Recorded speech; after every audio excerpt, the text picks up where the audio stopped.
Kami bersaksi, Engkau Tuhan kami, Engkau satu-satunya Tuhan yang layak diibadahi. Kami bersaksi, Nabi Muhammad Rasulmu yang kami cintai.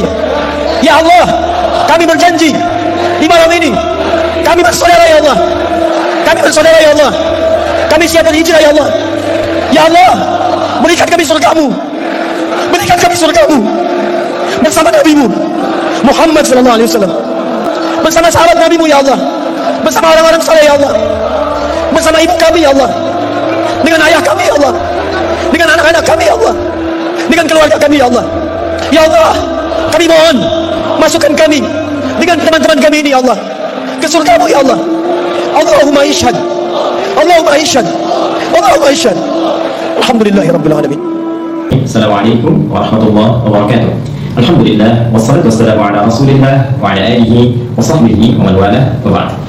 Saudara-saudariku, di antara tuntunan fikih yang sangat penting diketahui dan dijalankan oleh setiap muslim ataupun muslimah dalam syariat Islam adalah tuntunan mandi janabah. Mandi besar yang dilakukan baik oleh lelaki ataupun perempuan yang telah mengalami mimpi tertentu atau telah berlangsungnya hubungan seksual suami istri secara legal atau hal-hal yang sejenis dengannya. Tuntunan dimaksud telah disampaikan oleh Rasulullah SAW dengan sangat detail dan direkam dengan sangat sempurna oleh para ulama kita, khususnya para ulama hadis dalam kitab-kitab hadis mereka. Di antara sekian kitab itu, bersama kita saat ini ada kitab Imam Muslim dikenal dengan Sahih Muslim. Jika Anda memasuki kitab yang ketiga, yaitu Kitabul Haid, ya, di bab yang ke-9, bab Sifatul Ghusl Janabah, bab tentang tata cara mandi janabah. Anda akan temukan di sini nomor hadis 316, 317, ya, dan selanjutnya bagaimana Sayyidah Aisyah radhiyallahu taala anha memberikan contoh gambaran seperti yang disaksikan dari perbuatan Nabi sallallahu alaihi wasallam, yang dengan itu memberi petunjuk pada kita bagaimana cara mengerjakan mandi janabah dimaksud. Saya bacakan sejenak, kemudian kita akan praktekkan langsung ya dari lokasi kamar mandi tertentu supaya lebih paham apa yang akan coba kita lakukan. Saya akan bacakan satu hadis dulu ya, ke perawi terakhirnya saja. Qala an Aisyah radhiyallahu ta'ala anha qalat, hadis ini diperoleh dari Sayyidah Aisyah ummul mukminin, semoga Allah ridha kepada beliau. Beliau menyampaikan, karena Rasulullah sallallahu alaihi wasallam adalah Rasulullah sallallahu alaihi wasallam idza tasala min al-janabati, apabila beliau lakukan mandi janabah, mandi besar, dia berda'u fayaghsilu yadayhi, maka beliau akan memulai dengan mencuci kedua telapak tangannya dulu, dibersihkan dulu telapak tangannya. Kemudian thumma yufridu bi yaminihi 'ala shimalihi fayaghsilu farjahu. Setelah itu beliau kemudian menuangkan dengan tangan kanannya ke tangan kirinya, ya, sejumlah kadar air tertentu. Kalau bisa kita gunakan misalnya pakai gayung, ya, atau kita bisa gunakan dari keran untuk mengambil, ya, kemudian dialirkan ke tangan kiri untuk membersihkan pertama bagian kemaluannya terlebih dahulu. Setelah itu thumma yatawadda wudhu'ahu lis-shalah, kemudian beliau menunaikan wudhu seperti wudhu untuk menunaikan salat. Ya, jadi tadi membersihkan telapak tangan keduanya, menuangkan dari tangan kanan air ke bagian tangan kiri dan membasuh atau membersihkan kemaluan, kemudian berwudu seperti halnya wudu salat. Thumma ya'khudhu al-ma'a fayudkhilu asabi'ahu fi usul asy-sya'ri. Kemudian beliau mengambil air, ya, lalu dengan air itu beliau menyela-nyela, ya, di bagian rambut kepalanya sehingga meresapkan air kepada bagian kepala secara merata. Lalu kita lanjutkan, jadi mohon izin saya nggak pakai kacamata ya, jadi saya menyesuaikan. Bismillah. Kemudian hatta idza ra'a an-qad istadra hafana 'ala ra'si thalatha hafanat. Kemudian ketika beliau sudah merasakan, sudah mulai merata dengan baik, ya, baru diserapkan, ya, dialirkan secara merata dengan jemarinya. Setelah itu baru kemudian dibasuhkan, ya, 3 kali basuhan disiram, ya, ke kepala itu sehingga menyerap dengan sempurna ke bagian pori-pori dan ke seluruh bagian kepalanya. Setelah itu, thumma afadha 'ala sa'iri jasadihi thumma ghasala rijlaihi. Lalu menyempurnakan untuk membasuh seluruh tubuhnya dari kanannya, kirinya secara sempurna keseluruhannya. Baru kemudian di akhir membasuh kedua kakinya. Nah, ini nanti ada yang menarik ya sebelum kita praktekkan teman-teman sekalian. Jadi pada di Al-Bukhari, di sini disebutkan nomor hadis 228, 262, juga nomor hadis 272. Nah, ada yang sangat menarik teman-teman sekalian. Saat beliau mempraktekkan tata cara mandi janabah ini dalam perihal wudu, jadi yang hadis pertama menerangkan kepada kita dalam wudu ini dilakukan seperti halnya sholat, tapi membasuh kakinya diakhirkan, ya, membasuh kakinya diakhirkan. Jadi setelah kemudian tuntas keseluruhan, ya, kemudian sampai dari kumur-kumur, ya, setelah itu istinsyaq wajah, tangan sampai siku, kemudian kepala, kemudian telinga. Nah, ini kaki nggak dibasuh dulu. Ini hadis bagian pertama. Jadi setelah nanti yang tadi selesai habis, baru terakhir nanti pindah tempat untuk bisa membersihkan kaki, ya, bagian terakhir. Nah, kemudian ada pun hadis yang keduanya itu menyempurnakan keseluruhannya dalam wudhu, jadi sampai dengan kaki, baru kemudian bisa dilakukan seperti yang tadi, sela-sela, kepala, kemudian sampai dengan selesai dan tuntas. dan dua-duanya nggak ada persoalan, tinggal pilih mana yang paling mudah untuk dilakukan. Hanya tipis saja perbedaan untuk membasuh kaki dalam perihal wudhunya, apakah diakhirkan atau diawalkan. Nah, sekarang untuk lebih jelasnya kita coba praktek ya. Kita praktek, kita melihat bagaimana praktek menggunakan keran dan juga menggunakan gayung. Bismillah. Yuk.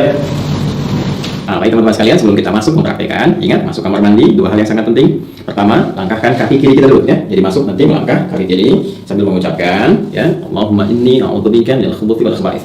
Ya Allah, aku berlindung kepadamu dari berbagai godaan setan, baik majelis kelamin laki-laki ataupun perempuan yang membawa pada suasana yang tidak menyenangkan. Ingat ya, banyak hal yang kotor, supaya tidak berlama-lama, fokus kaki kiri, langkahkan masuk, kemudian doa yang tadi disampaikan, dan bersiap kita mencoba untuk mempraktikkan. Nah, ini saya ingin jelaskan dulu sama teman-teman bahwa posisinya ini saya tampilkan yang komplit ya, komplit dalam pengertian bahwa di kekinian kan kita bisa menggunakan keran seperti ini, ya. Kemudian juga ada yang menggunakan gayung seperti ini, ya, atau juga menggunakan shower seperti ini, ya. Ini belum saya nyalakan dulu untuk memudahkan, nanti kita bisa gunakan secara bersamaan. Oke, yang pertama, berdasarkan praktek dari hadis yang telah kita bacakan tadi, maka kita mulai dengan mencuci telapak tangan terlebih dahulu ya, dengan semua jari-jari yang melekat di dalamnya. Karena itu penting bagi kita untuk mencontohkan. Pertama, karena kita akan coba menggunakan keran terlebih dahulu, maka ini kita geser dulu ya embernya. Jadi tidak kita coba tadahi di bawahnya dulu, supaya air yang diduga tidak bersihnya itu tidak langsung masuk ke dalam bagian ember atau bejana ya. Walaupun nanti beberapa bagian dari proses kita untuk melakukan tuntunan syariat ini bisa kita tadahi dengan air ya. Jadi kita basuh dulu seperti ini teman-teman sekalian ya. Nah, seperti ini. Nah, nanti kita ucapkan bismillah dalam hati ya. Demikian. Nah, seperti ini. Jadi rasa sudah bersih teman-teman sekalian. Boleh kita matikan ya. Lalu kita tadahi begini ya, supaya tidak terlalu banyak nanti air yang mengalir keluar sehingga berlebihan ya, dan sangat tidak disukai berlebihan. Baik. Kemudian setelah itu kita coba nyalakan dulu teman-teman sekalian ya. Lalu siapkan sabun. Ini sabun ya, sabunnya sudah ada. Siapkan sabunnya dulu. Nah, ini sabun penting karena nanti di dalam hadisnya membacakan itu nanti saat melakukan pengaburan itu tangan setelah itu dibasuh dulu menggunakan tangan. Dalam hadis itu tangan. Nah, ini sebagai pengganti dalam konteks tangan itu bisa menggunakan apa? Menggunakan sabun ya. Ini intinya membersihkan kotoran dan bakteri atau yang lain yang melekat dalam tangan selama melakukan pengaburan. Tapi setelah kita tangan kita basuh ya, dan kita bersihkan. Setelah itu lebih baik digantok seperti ini ya, digantok. Mungkin kita bisa dari bagian tubuh kita bisa dikeluarkan dengan air. Kemudian setelah itu dibersihkan bagian pengaburan ya. Kemudian itu kita bersihkan bagian pengaburan dengan hati dengan bersih. Setelah kemudian ini hadis tadi yang kita sempat saya bacakan ya, hadis yang kedua karena mempersingkat praktek. Ini nanti setelah dibersihkan ambil sabun ya, disampai di habis cukupnya. Kemudian seperti ini. Nah, kita bisa kemudian cucikan dulu, masukkan, kemudian baru kita bilas dengan menggunakan air seperti ini ya. Nah, sudah selesai. Baik, ini sudah bersih bagian pengaluan. Lalu setelah itu kita bersiap untuk berwudu seperti wudunya salat ya. Jadi ini saya coba singkatkan dulu teman-teman sekalian ya, sampai sini supaya ini bagian siku juga bisa ada batas yang terlihat ini ya. Nah, kita mulai wudu seperti hanya wudu untuk salat. Nah, ini seperti biasa ya. Nah, boleh kalau mengalami sudah bersih tangan-tangannya ini. Nah, setelahnya dalam hati kita yang sudah kita siapkan juga dalam hati kita. Kita mulai ya. Baik. Nah, ini hadisnya kita mulai dulu seperti biasa. Nah, boleh berkumpul-kumpul kita sambil berkumpul demikian. Lalu kemudian kita bisa serahkan untuk screenshot dan screenshot seperti ini cara pertama. Jadi saya sambil mengerti itu kemudian kita juga berkumpul seperti tadi. Saya sudah memastikan bagian ini untuk kebiasaan saya supaya barang-barang makanan juga bisa sekaligus bisa keluar ya seperti tadi. Maka nanti berkumpul itu lalu bagian screenshotnya boleh yang screenshot dan screenshot itu menunjuk saya tunggu ya, kemudian screenshot dikeluarkan. Nah, dalam suasana COVID semacam itu penting karena nanti reseptor virus itu harus menempel di bagian hidung ya, sebelum masuk ke laring, ke faring, tantas ke paru-paru, kemudian dengan semua itu ya. Nah, ini bisa sedikitnya bisa dikeluarkan dengan screenshot untuk air hidung dan screenshot dikeluarkan seperti contohnya ya. Itu ya, jelas ya. Baik. Nah, ini masalah sudah. Kemudian seperti biasa saja ya.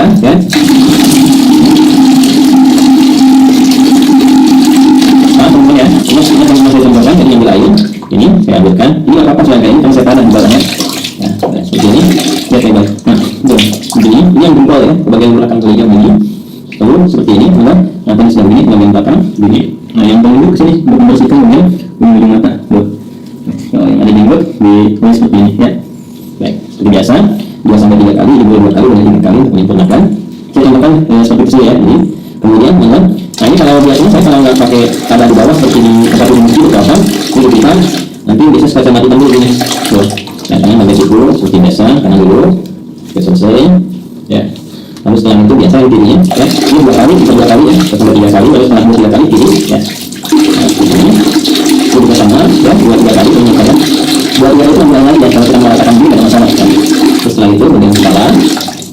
belakang, ya bisa sini ke belakang, balikan kembali, ya. Boleh langsung ke telinga begini, ya seperti ini, boleh, ya. Atau juga bisa dilakukan kalau dulu tadi kemudian ambil air lagi ke telinga, ya. Nah bagian kaki ini bisa kita lakukan sekarang, ya seperti biasa, wudhu biasa bagian kakinya bisa seperti ini, ya. Ambil begini ya, nah ini, ya, ya kita lakukan begini, nah tentang ini, ya, kanan. Jadi yang kiri ya di sebelah kanan seperti biasa teman-teman lakukan yang kirinya, nah ini setelah itu kita ujung-ujungnya seperti ini, ya, nah ini kalau teman-teman mau lakukan habis yang pertama, bisa yang kedua ini harus seluruh kaki, ya. Setelah selesai tadi ke kepala, telinga, jadi langsung kemudian melakukan ke yang selanjutnya, tahap selanjutnya apa itu? Yaitu ambil air seperti ini, ya. Bisa kita tumpahkan dulu sedikit seperti ini, lalu di sela-sela sini, ya. Sampai kita merasakan bahwa kepala itu sudah mulai basah, ya, begini ya, menurut saya. Nah, kita bisa ambil lagi. Ini yang lalu nggak apa-apa, nanti kita bisa ambil ini.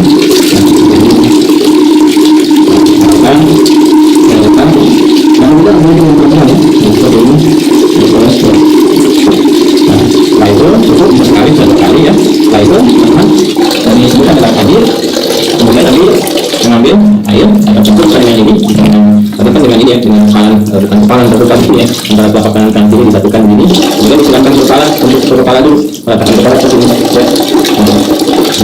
Jadi bisa aja sendiri pakai telapak kanan kepala dulu. Tadi kan sedikit yang sela-sela. Kalau ini mengatakan kalau bisa menggunakan ini juga boleh. Ingatkan pelan-pelan. Saya coba contohkan pakai ini dulu. Ya, secara menyelatkan dulu. Jadi selesai, gitu ya. Atasnya 2-3 kali ya. Jadi 3 kali dicontohkannya ya. Jadi kita seperti ini. Ya, boleh pakai dahulu untuk kepala dulu ya, dan kepala. Nah, lalu setelah itu disiram, ya, siram sebelum itu bisa merasakan batang sudah enak, ya. Nanti ada hikmahnya, kenapa kepala dulu? Itu ada hikmahnya, ya, termasuk nanti terkait dengan kesehatan dalam tubuh dan juga bagaimana menghidupkan kembali semangat dalam beraktivitas supaya nggak malas, lemas, kemudian daya pikir jadi kuat dan sebagainya. Ya. Lalu kemudian membantu secara sempurna dari bagian kanan sampai kiri sampai selesai. Kita kepala juga terus dari sini, ya. Terus katakan ya, terus juga terus katakan ya, selesai semuanya, ya, sabun seperti biasa. Nah, kalau pakai shower, nah ini di atas ini. Nah, ini saya turun dulu ya, biar memudahkan, biar nggak ini sama kamera kan ini bisa begini juga, ya. Nah, ini tinggal ini aja, atau dipasang di atas seperti tadi, ya. Nah, ini pasangkan lagi, nah, ya, dengan seperti ini. Nah, ini boleh ya, berikan ini pakai apa? Pakai sabun dan seterusnya. Nah, kemudian selesai, teman-teman sekalian, ya. Jadi ini sudah disabun ini, balaskan semua. Nah, kalau bagian pertama itu yang kakinya belum dibasuh, belum dibersihkan, maka berpindah tempat.